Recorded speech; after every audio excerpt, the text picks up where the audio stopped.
I usually think about it like ahead of time. If you spend time in the pre-planning, it doesn't take as long to write the paper. It's just getting your ideas together and then... I start with the title, with the introduction, and with the conclusion, you see, the top and the tail. I normally started quite a bit sooner than I would start an English paper, just so that I have time to, formulate what I want to say and then figure out, okay, now how would they say this in German?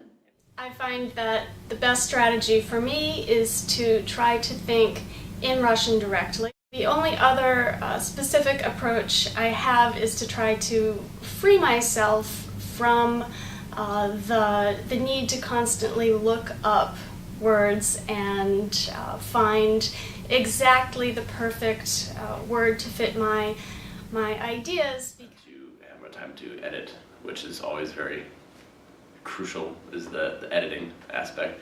When I write, I jot everything down. I take notes first.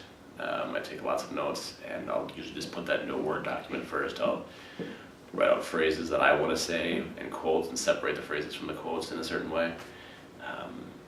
And that way I have something on paper, so I look like, wow, look what I already have done. And then I can fill in the gaps in between. But I begin writing and I get a few sentences in and I'll stop, I'll kind of read what I have so far, go through, maybe make some edits or changes, and I think my strategy is just as I'm going along to keep editing it, so I kind of keep a consistent voice and have a flow between each sentence and each paragraph. I try to keep everything really quiet, focus just on the essay. I found out that if I have music going even, I start to focus too much on the music and not enough on the paper. I try to think in German as much as I can when I'm writing and not in English.